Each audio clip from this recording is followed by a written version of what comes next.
Hai, perkenalkan nama lengkap saya Francisca Dego dengan NIM 2024 110069. Di sini saya akan membuat proyek video dari mata kuliah Hukum Otonomi Daerah dengan dosen pengampu Bapak Agustinus F. Pascalino Dadi, S.Phil M. Hum. Saya berasal dari program studi Ilmu Hukum, Fakultas Ilmu Hukum dan Sosial Humaniora, Universitas Flores.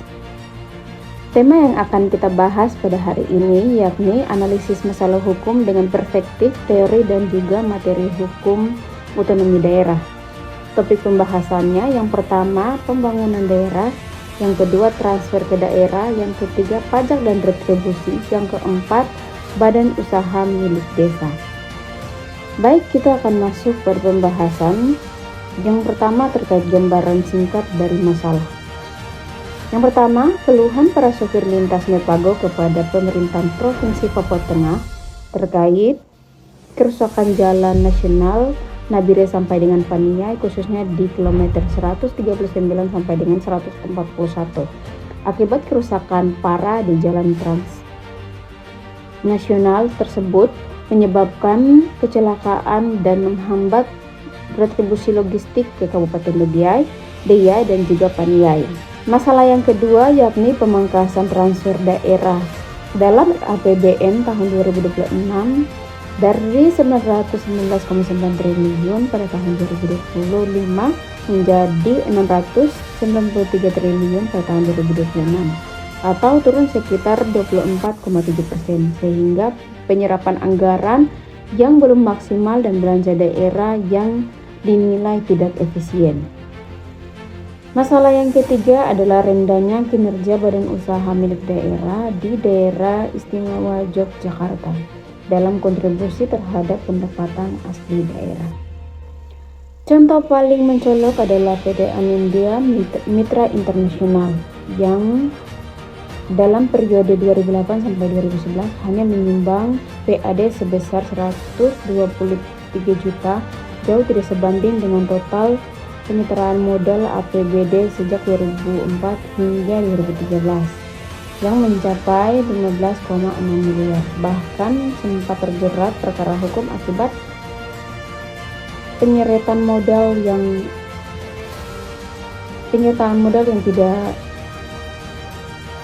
tidak tepat sasaran. Masalah yang keempat adalah fiskal pemerintah kota Bandar Lampung pada periode 2022 hingga 2024. Data menunjukkan bahwa pajak daerah dan retribusi daerah serta prusial berpengaruh positif dan signifikan terhadap pendapatan asli daerah. Sementara dana alokasi umum meskipun menilai realisasinya jauh lebih besar daripada PAD itu sendiri, justru tidak berpengaruh signifikan terhadap APBD secara parsial. Baik, kita akan masuk pada gagasan dan teori.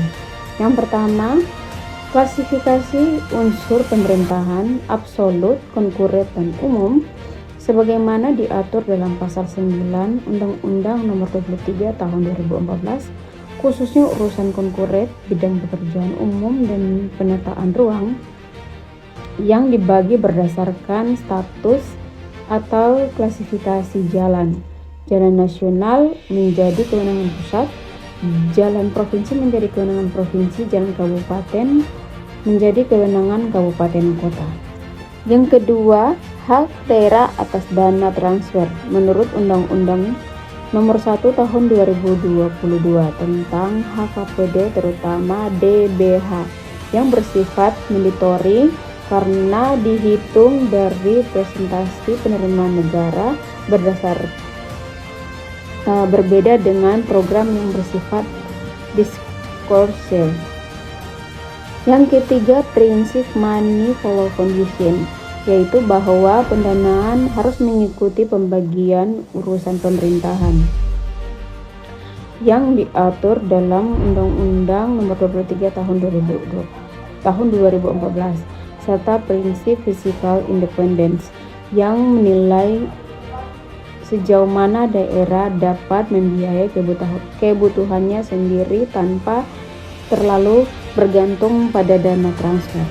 Yang keempat, konsep pengelolaan kekayaan daerah yang dipisahkan sebagai salah satu pionir otonomi daerah dalam mewujudkan kemandirian fiskal di mana BUMD berfungsi sebagai instrumen ekonomi daerah. Pendapat saya yang pertama, berdasarkan Undang-Undang Nomor 23 Tahun 2014, urusan jalan termasuk urusan pemerintahan konkuren bidang pekerjaan umum dan penataan ruang. Namun pembagian bersifat berjenjang sesuai klasifikasi jalan, bukan berdasarkan letak geografis administratif.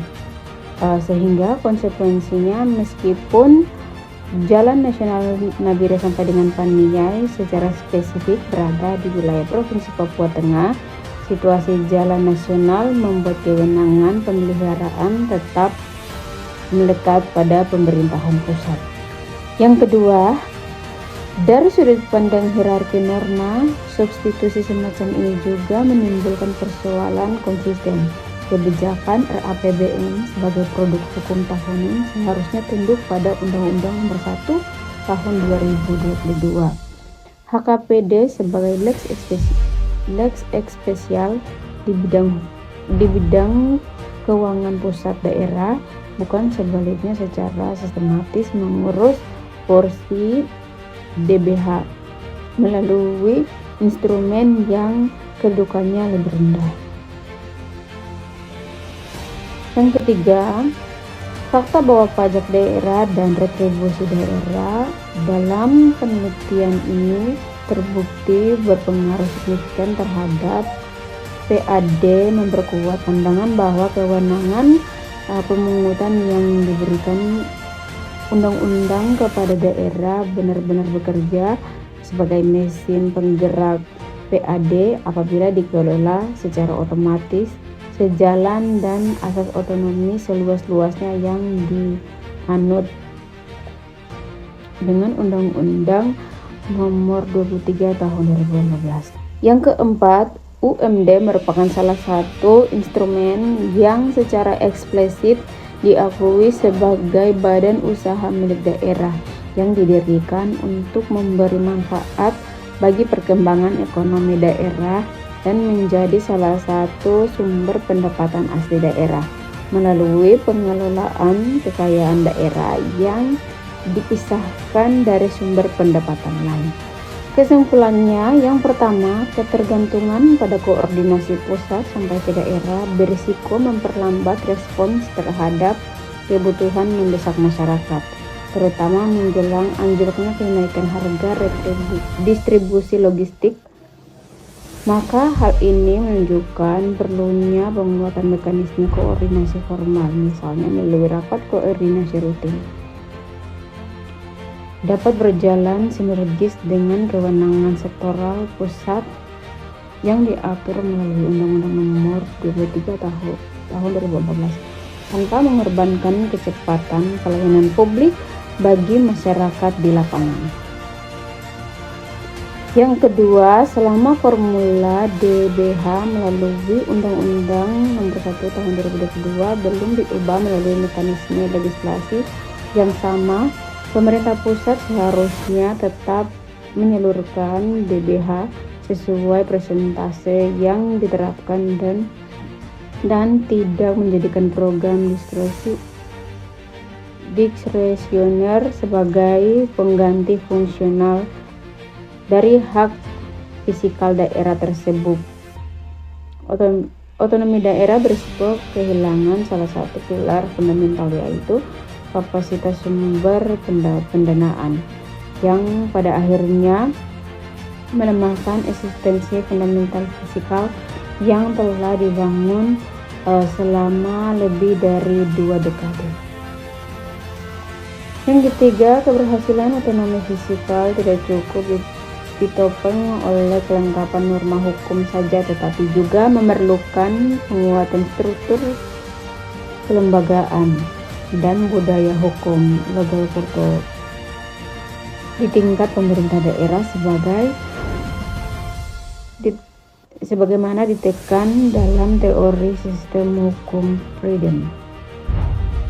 Yang keempat, penguatan tata kelola BUMD melalui peningkatan akuntabilitas, pertanggungjawaban anggaran, transparansi akses informasi bagi pemangku kepentingan, serta pengawasan yang melibatkan partisipasi dalam penyaluran kebijakan anggaran menjadi kunci agar BUMD benar-benar dapat berfungsi sebagai instrumen penguatan kemandirian fiskal daerah sesuai dengan tujuan otonomi daerah. Baik, itu saja yang dapat saya sajikan terkait masalah hukum otonomi daerah. Mohon maaf jika ada salah kata dalam pengucapan maupun tulisan.